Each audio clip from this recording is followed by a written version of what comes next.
작년에 지난 겨울부터 계속되어진 가뭄이 북한뿐 아니라 전국적으로 100년 만에 가뭄이다 그렇게 했습니다만은 그래도 지난 주중에 비가 한 차례 와서 전국적으로 와서 어느 정도 그 가뭄에 의한 큰 피해는 피한 것 같습니다.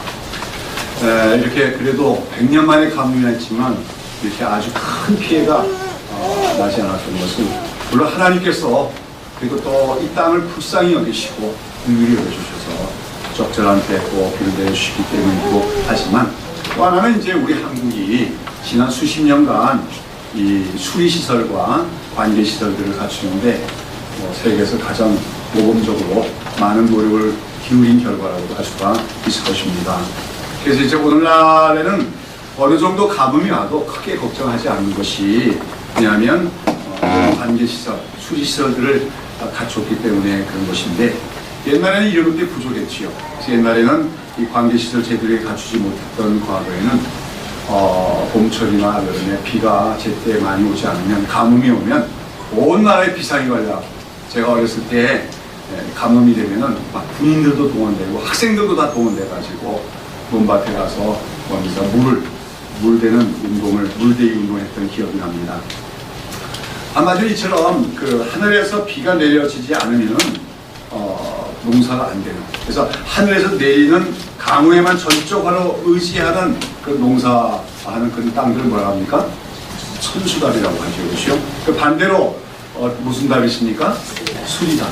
이렇게 수자원을 개발하고 그다음에 물을 인공댐을 쌓고 수리시설, 저수지를 만들고 또 물이 부족한 데는 파이프로 연결하고 하는 것 우리가 관계시설 또 수리시설인데 이것들은 수리답이다.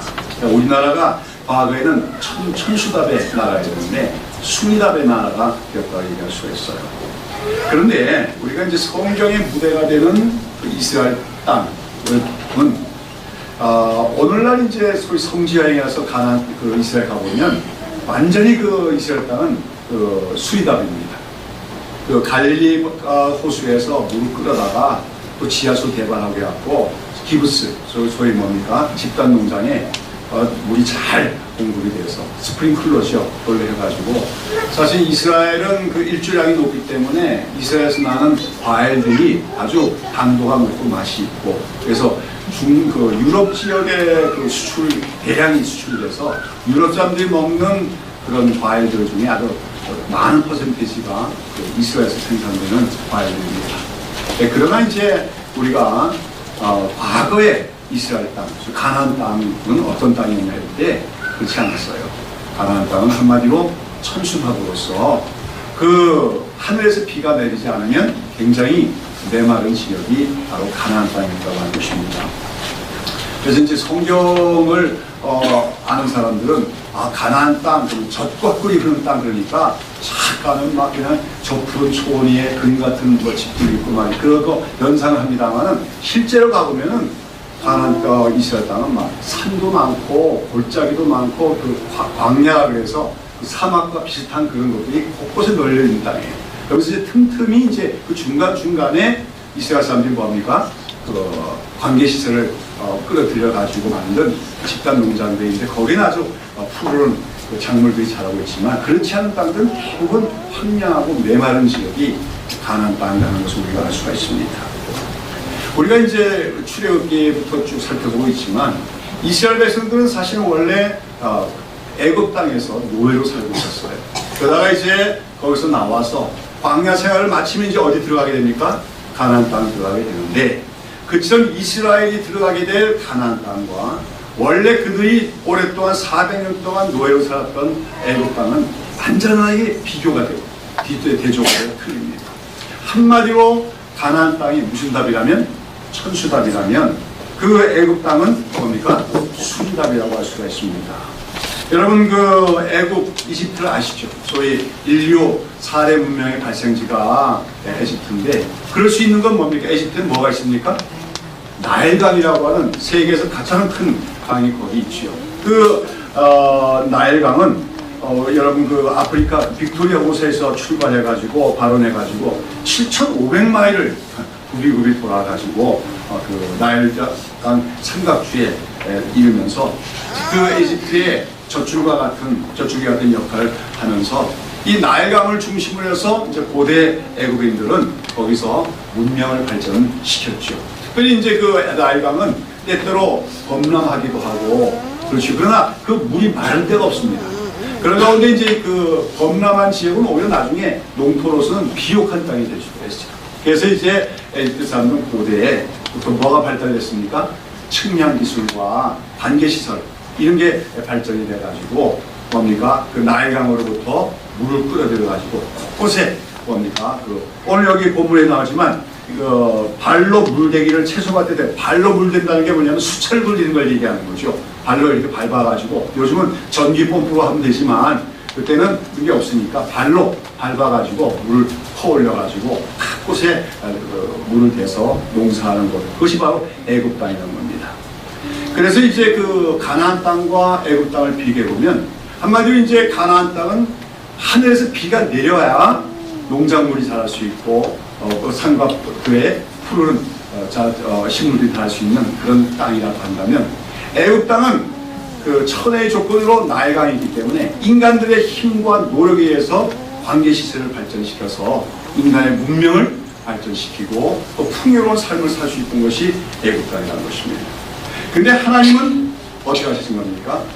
그 애굽 땅에서 오랫동안 살고 있던 노예로 살았지만 어쨌든 애굽 문명의 혜택을 받고 있었던 이스라엘 백성들, 그 애굽 땅에 살 동안에 이스라엘 백성들 적어도 굶주리진 않았습니다. 노예로 살지만.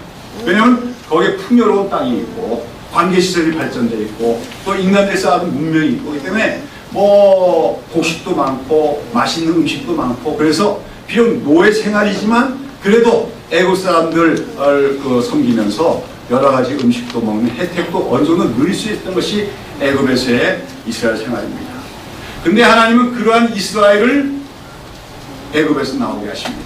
탈출하게 하시고 그들을 광야 생활을 하게 하신 다음에 어디로 가게 하십니까? 가나안 땅으로 가게 하시는데 그 가나안 땅을 가리켜서 하나님은 무슨 땅이라고 합니까? 젖과 꿀이 흐르는 땅이다 그렇게 말씀하고 있는 것이죠. 우리는 이렇게 성경에서 가나안 땅을 젖과 꿀이 흐르는 땅이라고 생각하니까 그 가나안 땅은 원래부터가 좋은 땅, 기름지고 비옥한 땅 이렇게 생각하기 쉽지만 그렇지가 않다는 거예요. 젖과 꿀이 흐른다는 그 말은 무엇입니까? 그것은 바로 비가 와야만 젖과 꿀이 흐를 수가 있다고 하는 것이죠. 그러면 이스라엘에 가보면 알겠지만 이스라엘은 호수가 갈릴리 호수라는 큰 호수가 있고 즉 갈릴리에서 흘러내는 강이 요단강이지만 그 요단강은 우리나라 한강에 비하면 잽이 안 됩니다. 뭐 시내나 조그만 시내나 마찬가지예요. 그래서 뭐 비가 많이 안 내릴 때는 그냥 걸어서 이렇게 건너갈 수 있는 시내에 불과한 게 요단강이지요. 그리고 이제 그런 강이 이스라엘에는 또 많이 없고 그 대신 이제 시내가 있긴 있는데 와디라고 해서 건천이라고 하는 거 있습니다. 소위 이스라엘은 우리나라처럼 추나 추동이 있는 게 아니고 뭐죠? 건기와 우기로 나눠지는데 우기 때가 되면 비가 계속 와요. 그러면 이 시내에 물이 흐르는데 어마어마하게 흐릅니다. 막 급류가 흘러갈 정도로 큰 시내가 형성됩니다. 그런데 그러면 그때는 이제 비가 오고 큰 시내들이 흘러갈 때는 그 주변에 풀들도 자라고 꽃도 피고 막 그럽니다만은 그러다가 딱 건기로 들어가면 그때부터 하늘에서 비 한 방울 안 떨어져요. 그때부터는 모든 땅이 완전히 말라버리게 되는데 그때 이 시내도 물이 그치고 마르게 됩니다. 그러면 시내가 바짝 말라가지고 그냥 혼만 파져진 몰골이 사나운 그런 모습을 드러내게 되는 것. 그걸 와디, 건천이라고 하는 것이죠. 이게 뭐 농사에 전혀 도움이 안 되는 그런 시대들밖에 없다고 하는 것이죠. 그러나 오늘 하나님께서는 여기 오늘 신명기는 모세가 이제 가나안 광야 생활을 마치고 가나안 땅에 들어갈 이스라엘 백성들 향해서 행한 마지막 고별 설교할 수 있는데 여기서 이제 모세는 그 가나안 땅에서 무엇이라고 설명하고 있습니까? 여기 10절과 11절에 보면 이렇게 얘기합니다. 네가 들어가 얻으려는 땅은 네가 나온 애굽 땅과 같지 아니하다. 애굽 땅과 다르다는 것이요. 그러면서 거기서는 너희가 파종한 후에 발로 물대기를 채소밭에 된것같이 하였거니와. 무슨 말인지 알겠죠? 관계시설을 이용해서 수차를 돌리고 그래갖고 물을 뿜어 올려갖고 그 물대기를 해갖고 농사를 하니까 사시사철 농사가 가능했던 지역이다. 그러나 이제 너희가 들어가서 얻을 땅은 어떤 땅이다? 산과 골짜기가 있어서. 그러니까 가나안 땅 주로 산과 골짜기로 이어진 지역이라는 거죠. 그래서 하늘에서 내리는 비를 흡수하는 땅이다 하겠습니다. 무슨 말입니까? 한마디로 가나안 땅은 하늘에서 내리는 비를 의지해서 살아가야만 하는 땅으로서 만약에 하늘에서 비가 안 내리면 그 땅은 어떤 땅이 됩니까? 황무지와 다름없는 그런 척박한 땅이 된 곳이 바로 가나안이라고 하는 의미입니다. 여러분, 오늘날에는 아까도 얘기하신 이스라엘이 이제 독립한 후에 1948년 독립한 후에 이스라엘 백성들의 그 근면성과 지혜를 가지고 그 척박한 팔레스틴 땅을 생산성이 높은 그 농업국가로 만들었습니다만은 지금부터 4,000년 전의 상황에서는 이스라엘이 애굽에서 나올 때 그때 봐서 애굽과 가나안은 누가 비교해도 하늘과 땅의 차이였습니다. 애굽이 수리답이라면 가나안은 천수도였습니다. 애굽에는 굶주림의 위험이 없는 반면에 가나안에는 늘 가뭄과 기근과 흉년이 찾아올 위험이 도사리고 있는 땅이 가나안 땅이었다고 하는 것이죠. 그러나 하나님께서는 이스라엘 백성들을 자기 언약 백성으로 삼으시고 그들에게 기업의 땅을 주실 때 그들이 살던 땅, 애굽 땅, 그 풍요로운 땅, 그 땅을 기업으로 주신 것이 아니라 거기서 나오게 하셔서 뭡니까? 가나안 땅, 산과 골짜기 이루어진 땅인 그 가나안 땅으로 인도에 해서 기업으로 주셨다는 것이죠. 여러분, 우리가 출애굽기 이후에 이제 뭐 민수기를 보면은 광야 생활하는 이스라엘 백성들이 계속하고 불평하고 원망하는 것을 우리가 볼 수가 있는데 왜 그렇습니까? 사실 그들이 뭐 노예로 살았지만 애굽에서는 그래도 풍부한 그런 농산물과 그런 자원들이 있었던 곳이에요. 비록 노예로 살았지만 그래도 애굽 사람들한테 문명의 이기에 부스러기라도 얻어먹으면서 살 수 있었던 땅이 애굽 땅이었다는 거죠. 혜택을 받고 살았던 땅이라는 거죠. 그런데 막상 하나님이 이제 자기들을 구원해 주셨다고 애굽에서 나오게 하시겠다고 해서 나왔는데 결과는 뭡니까? 광야입니다. 내 말은 광야입니다. 가도 가도 끝이 없는 황량한 땅입니다. 먹을 것이 보이지 않습니다. 왜 하나님은 우리를 이렇게 인도하셨느냐? 그들은 하나님을 원망할 수밖에 없었다는 것이죠. 그런데 이제 그들이 들어가야 될 가나안 땅도 그 광야와 크게 다름이 없는 거예요. 그 가나안 땅도 하늘에서 내리는 비가 없다면 그 땅도 광야와 같은 곳이 될 수밖에 없는 것이 가나안 땅인데 바로 그런 가나안 땅으로 하나님은 그들을 인도하여 들이시며 그 땅을 가리켜 젖과 꿀이 그런 땅이라고 말씀을 하셨다는 것이죠.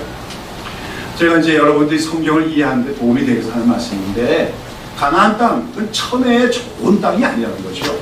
모든 것이 갖춰진 땅으로서의 젖과 꿀이 있는 땅이 아니다. 그걸 우리가 전제적으로 이해를 해야 됩니다. 그래서 이제 유대인들 사이에는 이런 농담이 있다고 합니다. 여러분, 이제 이스라엘을 애굽에서 인도해야 되는 사람이 누굽니까? 모세죠.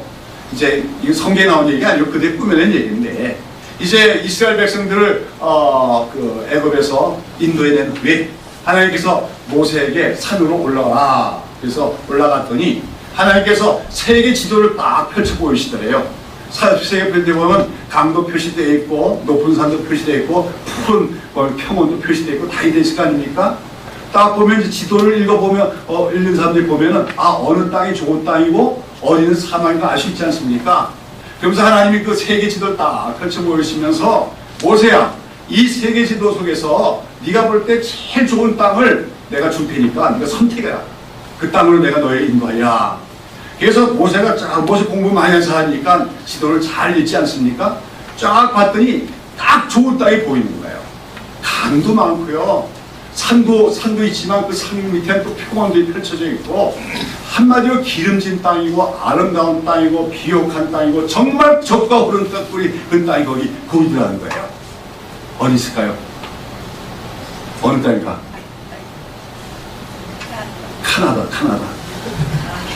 카나다인데 그런데 이제 모세가 그럼 뭐라고 해야 됩니까? 이 카나다를 주십시오 이렇게 되겠지요. 근데 성경에 보면 모세가 뭐예요? 입이 뻣뻣하고 혀가 둔한 사람이다 스스로 그렇게 하는데 이걸 이제 유대인들은 모세가 말더듬이었다 그렇게 얘기를 합니다. 말더듬이다 보니까 하나님께 카나다 한다는 게 발음이 잘못돼갖고 어떻게 카나안 됐다는 거죠. 카나다하고 카나안은 영어로 쓰면은 뒤에 스펠 두 개만 틀잖아요. 말더듬이다 카나다 한다는 게 카나안 됐다는 거지요. 그래서 모세가 잘못 발음하는 바람에 우리가 이 가나안 땅에 들어와 살게 됐다고. 이 말은 무슨 말입니까? 가나안 땅이 그렇게 척박한 땅이다. 광야가 많고 골짜기가 많고 산이 많은 바위가 많은 그런 지역이라는 것이죠. 어쩌면 그때 모세가 우리를 카나다 땅으로 인도했으면 얼마나 좋았을까 하는 그런 원망도 있는지 모릅니다. 농담입니다만은 여러분 가나안 땅은 우리가 알아야 될 것은 천연적인 조건을 볼 때 결코 그 자체가 아주 다른 지역보다 모든 조건이 좋은, 사실 우리 한국은요 정말 금수강산이라고 하지만 정말 세계 속에서 가장 모든 것이 잘 조화를 이루면서 다 갖춰진 땅이 바로 이 한반도 땅이라고 할 수가 있습니다. 우리나라하고 가나안 땅은 비교가 안 되는 것이죠. 근데 왜 하나님께서는 이스라엘 백성들을 구원해내시고 그들에게 살고 있던, 노예로 비록 살고 있었지만 그 땅, 거기서 애국 사람들 다 쫓아내버리고 그 애국 땅을 그들에게 주시면 되지 않습니까? 그러면 그 나일강 큰 강도 있고 거기에 발달된 관계시설도 있고 거기서 얼마나 번성하면서 잘 살주시겠어요. 그렇죠? 그러나 하나님은 그들을 애국 땅에서 나오게 하십니다. 그리고 척박한 땅, 하늘에서 내리는 비만 의지한 땅, 그 땅으로 가나안 땅을 가게 하시는데, 그러나 그 땅을 갈 때 하나님은 무슨 땅이라고 합니까? 젖과 꿀이 흐르는 땅이라고 말씀하시는 것입니다. 이것은 무슨 의미입니까? 왜 하나님은 애굽 땅에서 그들을 나오게 하시고 가나안 땅으로 가게 하시는 것입니까? 그래서 한마디로 하나님께서는 이스라엘 백성으로 하여금 오직 하나님만 의지하는 백성이 되라고 하는 뜻으로 가나안 땅으로 인도하신다는 것입니다. 하늘에서 내리는 비가 없으면 살 수 없는 땅, 하늘에서 하나님이 적재해 내주시는 그 은혜의 단비가 없으면은 광야처럼 돼버리고 사람이 살 수 없는 황무지가 되는 땅. 그러나 그 땅에 하나님은 이스라엘 백성을 들어오게 하시고 거기서 그들이 하나님만 바라보며 하나님만 의지하며 하나님의 은혜만 사모하며 하나님께 청종하는 백성이 되어질 때 그 땅에 하나님이 은총을 내려서 그 땅이 애국 땅보다도 더 풍요롭고 더 아름답고 생명이 풍성한 땅으로 만드시겠다고 약속하고 계신 것입니다. 특별히 오늘 여기 본문 말씀에 보면, 우리 읽은 본문에 보면 특별히 너희가 14절 보면 너희가 여호와 하나님을 사랑하여 마음을 다하고 성품을 다해 섬기면 어떻게 한다 했습니까? 여호와께서 너희 땅에 무슨 비를? 이른 비와 늦은 비를 적당한 때에 내리시니 했습니다. 이 이른 비와 늦은 비라는 것은 특별히 가나안 땅에 없어서는 안 되는 그 비입니다. 여러분 그 이스라엘은 아까 얘기했처럼 건기와 우기를 나신다 했죠. 근데 이 건기와 우기에 딱 두 번 내리는 큰 비가 있는데 그걸 이른 비와 늦은 비라고 합니다. 이른 비라고 하는 것은 양력으로, 우리나라 양력으로 한 10월이나 11월경에 내리는 가을 비를 말하는데, 이때 이제 이스라엘 백성들은 파종이 시작돼요. 우리나라는 이제 좀 거꾸로죠. 그런데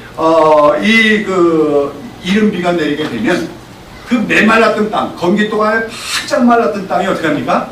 딱 비를 맞아갖고 축축하게 적셔지고 뭡니까? 비옥하게 됩니다. 그럼 이제 거기서 이제 이스라엘 백성들은 씨를 뿌리고 이제 파종을 하게 되어지는 거죠. 그리고 나서 이제 이른 비가 그치고 나면 이제 우기가 끝나고 건기가 시작되는데, 그 건기가 시작되는 무렵인 양력 3, 4월, 그때 이제 곡식들이 무르익기 시작할 텐데 그때 내리는 비가 늦은 비입니다. 이 늦은 비는 그동안 자라던 작물들, 곡식 같은 게 아주 더 많은 열매를 맺도록, 풍성한 열매를 맺도록 도와주는 비가 결실을 풍요롭게 하는 역할을 하는 비가 이 늦은 비라고 하는 것이죠. 그러므로 이 이스라엘의 농사에 쓰는 이 이른 비와 늦은 비는 한마디로 한 해의 농사의 풍작과 흉작을 결정하는 결정적인 역할을 하는 것이 되어지는데, 바로 이런 특성 때문에 성경 속에서는 이 이른 비와 늦은 비라고 하는 것은 바로 하나님께서 자기 백성들에게 내려주시는 은혜에 대한 상징적인 표현으로 사용되고 있습니다. 하나님은 이른 비와 늦은 비를 내려주시는 분이다 하는 건 뭐냐면, 우리 하나님 백성들이 살아가는 삶에서 가장 적절한 때에 가장 적절하게 필요한 은혜를 내려주시는 분이다. 거꾸로 말하면은 그 가나안 땅은 이른 비와 늦은 비가 없으면 그 땅은 뭡니까? 황무지가 되고 불모의 땅이 되는 땅이다. 그러므로 가나안 땅은 오직 어떻게 됩니까? 하나님을 바라봐야 하는 땅입니다. 하늘에서 내려주시는 비, 이른 비와 늦은 비를 사모하는 땅이 되어야 됩니다. 하나님은 바로 이스라엘 백성들을 애굽에서 나와서 그 가나안 땅에 들어가게 하신 것입니다. 만약 하나님께서 이스라엘 백성들을 애굽 땅에 살게 계속 하셨다면, 애굽 민족을 다 쫓아내고 그 땅에 살게 했다면 이스라엘 백성은 하나님을 의지할 필요가 없어요. 왜요?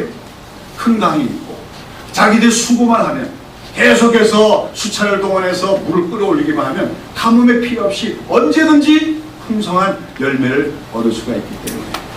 그러나 하나님은 그런 곳이 아니고 가나안 땅으로 인도하셔서 이른 비와 늦은 비를 내려주시지 않으면, 하늘에서 내려주는 비가 없으면 도무지 살 수 없는 그런 땅으로 그들을 인도해 드신다고 하는 것입니다. 오늘 우리는 우리 나라에서는 대부분 나라, 모든 나라가 천수답을 벗어나서 수의답을 하는 농사로 가야 되겠지만, 성경에서는 어느 것이 더 은혜로운 하나님의 방식이냐 얘기할 때 수리답이 아닌 천수답이 하나님의 방법이다, 하나님의 원리다, 자기 백성들을 하나님이 사랑하는 방식이라고 성경은 얘기하고 있다고 하는 것입니다. 여러분, 애국과 같은 땅은 한마디로 인간의 노력, 인간의 지혜, 인간의 문명, 여기에 기초한 풍요로움을 추구하는 땅을 의미합니다. 인간이 노력하고 인간의 지혜, 인간의 방법, 인간을 동원하면 삶이 더 풍요로워질 수 있는 땅이 애굽의 땅입니다. 그러나 가나안 땅은 무엇입니까?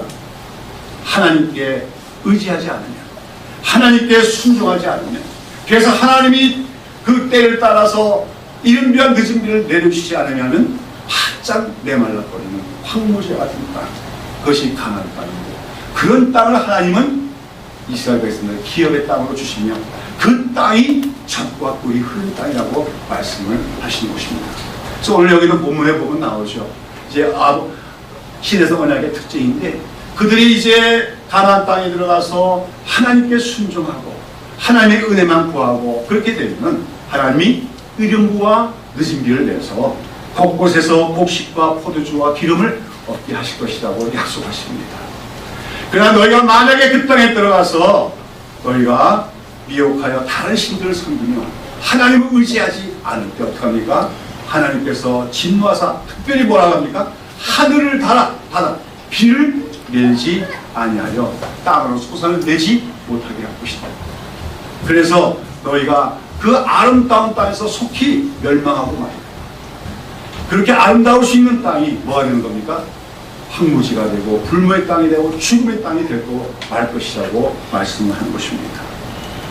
여러분, 우리가 성경 속에서 가나안 땅을 가리켜서 이스라엘 백성들의 목적지인 그 가나안 땅을 가리켜서 젖과 꿀이 흐르는 땅이라고 하는 것은 우리가 이처럼 가나안 땅의 천혜적인 조건이 좋다는 것을 의미하는 것이 아니라 그와 반대로 하나님께서 함께 해주신 은혜가 없다면 죽을 수밖에 없는 땅이다. 그러나 반대로 하나님만 의지하고 하나님이 주시는 그 은혜로 살아갈 때 풍요로워지고 생명이 충만한 땅이 되어줄 수 있다 하는 말씀이 바로 젖과 꿀이 흐르는 땅이라는 의미라는 것을 우리가 기억해야 될 줄로 믿습니다.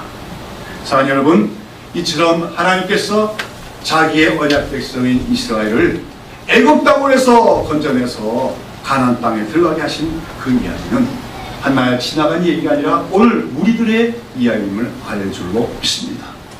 우리들도 과거에는 다 애굽 땅, 영적으로 애굽과 같은 이 세상에서 속해서 살던 사람입니다.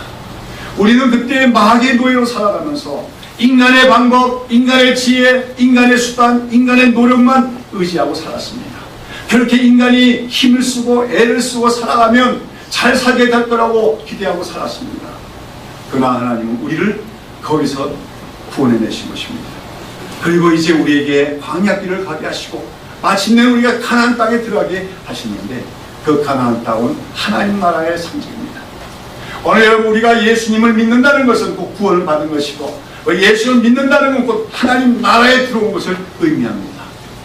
여러분, 오늘 여러분이 하나님 나라에 들어온 것을 믿습니까? 하지만 아직 하나님 나라 가야 되는, 죽어서 가야 되는데 생각하는 사람은 성경 아직 이해 못하는 거예요. 이미 하나님 나라는 임해 있고, 우리가 예수를 믿을 때는 이미 하나님 나라에 들어온 하나님 백성이 된 것을 알아야 됩니다. 그런데 보십시오. 여러분, 오늘 예수 믿고 나는데 잘 되고 있습니까? 만사형통입니까? 적과 꿀이 흐르고 있습니까? 이런 삶에 예수 믿고 풍요로워졌습니까? 행복해졌습니까? 고난이 없어졌습니까? 만사형통하고 있습니까? 아니지 않습니까? 예수를 믿는데도 어려움이 많지 않습니까? 예수 믿는데도 공경이 많지 않습니까? 예수를 믿는데도 시련이 많지 않습니까? 그런데 무슨 하나님 나라가 들어온 것이냐? 우리는 그렇게 생각할지 모릅니다. 그러나 기억해야 됩니다. 하나님은 이스라엘을 가나안 땅으로 인도하셨습니다. 그 산과 골짜기로 이루어진 그 땅, 곳곳이 황무지와 같은 땅. 그래서 하나님께서 비를 내려주시지 않는다면, 이른 비가 늦은 비를 제때 내려주시지 않는다면 정말 불모지의 땅, 죽음이 있는 삭막한 땅이 될 수밖에 없는 그곳으로 이스라엘을 인도해 주시면서, 너희가 여기서 나만 바라보고 나만 의지하고 내 말씀에 순종을 하면은, 청종을 하면 내가 그 땅에 이른 비와 늦은 비를 내릴 것이고, 거기서 너희는 풍성한 생명을 누리게 되리라고 하나님은 말씀하고 계신 것입니다. 예수를 믿으면 자동식으로 모든 일이 잘 풀리고 모든 것이 잘 되고 세상 사람보다 더 부유하고 풍요롭게 되리라고 하는 것은 거짓말입니다. 오히려 하나님은 우리와 하여금 하나님만 의지하지 않으면, 하나님만 바라보지 않으면 우리가 살 수 없는 곳으로 밀어넣습니다. 그래서 하나님만 부르짖게 합니다. 하나님만 바라보게 됩니다. 하나님께 순종하는 것이 살 길임을 우리가 깨닫게 하십니다. 그리고 우리가 그렇게 하나님의 은혜만을 의지하게 될 때 마침내 하늘로부터 임하는 하나님의 은혜가 우리 마음속에 임하게 되는 줄로 믿습니다. 신약시대에 하나님이 주신 축복은 구약시대의 축복과 달라요. 구약시대의 축복은 주로 물질적인 풍요로 나타납니다. 부자가 되고 그 땅에 농사가 잘 되고. 신약시대의 축복은 그보다 더 큰 위대한 축복입니다. 신령한 축복입니다. 하나님 나라는 먹고 마시는 것이 아니요 오직 성령 안에서 의와 희락과 화평이라고 했습니다. 예수님을 믿을 때, 하나님께 순종할 때, 우리 심령이 가나안 땅과 같은 가운데서 하나님의 은혜만을 구했을 때, 하나님이 내려주시는 이른 비와 늦은 비의 은혜가 임할 때 우리 심령 속에 하나님 나라의 축복이 임합니다. 하나님은 오늘 신약시대에는 우리 그리스도인들이 예수 잘 믿으면 세상적으로, 환경적으로, 물질적으로 부유하게 되고 잘 살게 될 걸 약속하는 것이 아니라 그것보다 더 좋은 거 주시는 건데, 그게 뭐예요? 마음속의 평강과 참된 기쁨, 세상 사람들이 맛볼 수 없는 위로와 평강을 주시는 것이 이 신약시대의 축복임을 기억해야 될 줄로 믿습니다. 어떤 사람이 더 행복한 삶일까요? 부유합니다. 모든 것이 다 갖춰져 있습니다. 풍요롭습니다. 그래서 하나님을 의지하지 않아도 됩니다. 그러면서 행복하게 사는 사람이 행복한가요? 날마다 하나님을 의지하지 않으면 안 되고, 하나님의 은혜 받지 않으면 난 살 수 없는 존재라는 걸 깨닫고 늘 주님만을 바라보는 가운데, 비록 외적으로는 부유하지 못하고 외적으로는 형통하지 못한 것 같아도 그 심령 속에 하나님이 주시는 하늘의 평강과 위로가 있는 사람이 더 복된 사람일까요? 오늘 우리는 우리 내면 속에 하나님 나라가 이루어지는, 하나님이 주신 기쁨과 평강이 있는 그런 하나님 나라를 누리는 주의 백성들이 되어야 될 줄로 믿습니다. 하나님은 오늘도 말씀하십니다. 내가 너희를 인도하여 될 곳은 가나안 땅이다. 적과 꿀이 흐르는 땅이다. 너희가 나의 말에 순종하고 나만 의지하며 내가 너희의 심령의 그 가나안 땅에 이른 비와 늦은 비를 내시겠다고 말씀하십니다. 가나안 땅에 사는 백성은 하나님만 바라보는 백성이에요. 마른 땅이 하늘로부터 내리는 비를 사모하듯이 하나님의 은혜만을 사모하는 주의 백성이 되어야 된다고 하는 것입니다. 여러분, 시편 146편 3절에서 다윗은 하나님의 은혜를 사모하며 이렇게 강조합니다. 하나님이여, 내가 주를 향하여 손을 펴고 내 영혼이 마른 땅같이 주를 사모하나이다. 뭐라고요? 내 영혼이 무슨 땅같이? 마른 땅같이 주를 사모하나이다. 무슨 말인지 알죠? 이번에도 여러분 가뭄 오니까 논바닥이 어떻게 합니까? 바짝 말라고 짝짝 갈라지잖아요. 그 땅이 만약에 입이 있다면, 그 땅이 만약에 감정이 있다면 뭐라고 하겠습니까? 하늘 향해서 비를 내려주십시오. 비를 내려주십시오. 그렇지 않겠습니까? 다윗은 자기 심령이 그렇다고 합니다. 하나님의 은혜를 받지 못할 때, 하나님의 은혜를 더듬지 못할 때 자기의 마음이 마른 땅처럼, 비를 오랫동안 내지 못해서 바짝 말라서 쩍쩍 떨어진 논밭처럼 자기의 심령이 메말랐다고 얘기하면서 이 마른 땅같처럼 주를 사모하나이다. 내가 두 손을 펴고 내 영혼이 하나님의 은혜를 간구하나이라고 부르짖고 있습니다. 여러분, 다윗은 이스라엘 왕이었습니다. 높은 자리까지 올라간 사람입니다. 그러나 그의 일생은 한마디로 하나님의 손에 붙잡혀 산 삶이라고 있었어요. 그의 삶에 위기가 많습니다. 곤경이 많습니다. 대적이 많습니다. 왜 다윗이 복이 있는 사람인지 압니까? 평탄하게 산 것이 복이 아니라 그처럼 어려움이 많고 위기가 많고 대적도 많았던 것이 그 축복이에요. 다윗은 그 가운데 깨달은 게 무엇일까요? 내 능력으로 내 삶을 살아갈 수 없다는 것, 하나님이 나를 붙들어 주시지 않으면 나는 아무것도 아니라는 것, 헛된 것이라는 것, 하나님의 은혜 없이는 나는 살 수 없는 존재라는 걸 처절히 깨달은 사람이 다윗이었다는 거죠. 그 다윗이 고백하는 겁니다. 내 영혼이 마른 땅같이 하나님의 은혜를 사모하나이다. 이러한 다윗에게 하나님은 은혜를 주셨고, 그로 말미암아 그는 믿음으로 살 수 있었고 위대한 하나님의 종으로 살 수가 있었다고 하는 것입니다. 오늘도 우리가 하나님의 백성으로서 하나님이 주신 진정한 축복을 누리면서 살려면 우리가 하나님의 은혜를 사모하는 심령을 가져야 될 줄로 믿습니다. 마른 땅이 하늘로부터 내린 비를 갈망하듯이, 가나안 땅의 그 척박한 땅이 이른 비와 늦은 비를 구하듯이 우리는 늘 하나님의 은혜만을 사모하며 간구하는 그런 하나님의 백성이 되어야 될 줄로 믿습니다. 우리가 기독교 역사를 살펴보면은 사실은 가난할 때, 환난이 많을 때가 오히려 기독교와 그리스도인들이 더 풍요로웠던 때임을 우리가 알 수 있습니다. 물질적으로는 힘들고 환경적으로는 어려우면서도 내면적으로 하나님이 주신 위로와 평강과 기쁨이 있기에 찬송이 넘치던 때가 그런 때였습니다. 그러나 세월이 갑니다. 교회가 자리를 잡고 생활이 넉넉해지고 부유해졌을 때 사람들은 점점 하나님의 은혜를 사모하는 마음들이 사라지게 되어지는 겁니다. 저도 최근에는 기도를 별로 간 적이 없어요. 예전에는 시간만 나면 기도를 갔지요. 가서 금식도 하고. 근데 그게 하나의 삶의 일부였습니다. 근데 요즘 들리냐면 기도원들이 다 문을 닫고 있다. 기도원이 그냥 휴양소 비슷하게 바뀌고 있다. 왜요? 기도하는 사람이 없다는 거예요. 기도하는 사람이 없다는 말은 뭡니까? 은혜를 사모하지 않는다는 거죠. 나는 하나님 은혜 없이는 살 수 없습니다. 하나님 탄비와 같은 은혜를 나에게 내려주십시오소. 이렇게 갈구하는 심령들이 사라졌다고 하는 것입니다. 왜 오늘 지금 한국교회가 이처럼 세속화되고 있고 세상으로부터 진한받을 만큼 교회가 이렇게 생명력을 상실했느냐? 여러 가지 이유가 있지만 그 중에 하나는 경제적으로, 환경적으로 뭔가 편안해지고 넉넉해지면서 하나님의 은혜를 사모하는 심령들을 잃어버렸기 때문이라고 얘기할 수가 있다고 하는 것입니다. 사랑하는 여러분, 오늘 여러분들이 예수를 믿고 사는데, 여러분 중에 예수를 믿고 삶에도 불구하고도 이상하게 더 어려운 일이 많고 돈이 많고 시련이 많다고 이상하게 여기지 마십시오. 오히려 그것이 하나님이 여러분을 더 사랑하심이라는 것을 깨닫는 지혜가 여러분이 있게 되기를 바랍니다.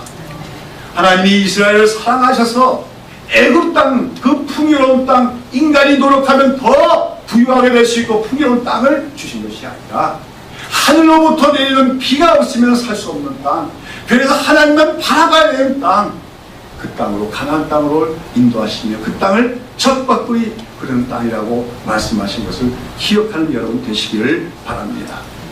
여러분의 시련 속에, 여러분의 삶의 어려움 속에, 여러분의 곤경 속에, 가나안에 있는 그 황무지와 돌짜기와 그 산들처럼 험악한 산들과 같은 그러한 환경과 우리 현실 속에서 우리가 하나님 없이는 난 살 수 없는 존재입니다. 하나님의 은혜가 없이면 나는 아무 가치가 없습니다. 하나님께서 때를 따라 은혜의 단비를 내려주셔야, 이른 비와 늦은 비를 내셔야 내가 살 수 있으며 내가 하나님 백성답게 또한 살 수 있습니다. 이렇게 고백해 나갈 때 그러한 속에서 하나님의 은혜는 임하는 것이고 우리는 가나안의 축복을 누릴 수 있게 되는 줄로 믿습니다. 사랑 여러분, 오늘도 여러분 이미 하나님 나라에 들어가는 것을 깨달으시기 바랍니다. 그러나 그 하나님 나라는 환경적으로 평안하고 부유하고 넉넉하고 고난이 없는 것이 가나안이 아니다. 오늘 우리 삶이 척박하고 여러 가지 힘든 것이 있을지라도 그것 때문에 하나님만 바라보고 하나님의 은혜만을 사모하게 되었을 때 바로 그 심령 속에 진정한 하나님 나라의 축복, 하나님의 나라에 속한 의와 평강과 희락이 임하는 것을 이해하시고 그런 하나님의 축복을 누리는 주의 백성이 되시기를 예수님의 이름으로 축원합니다. 기도하겠습니다.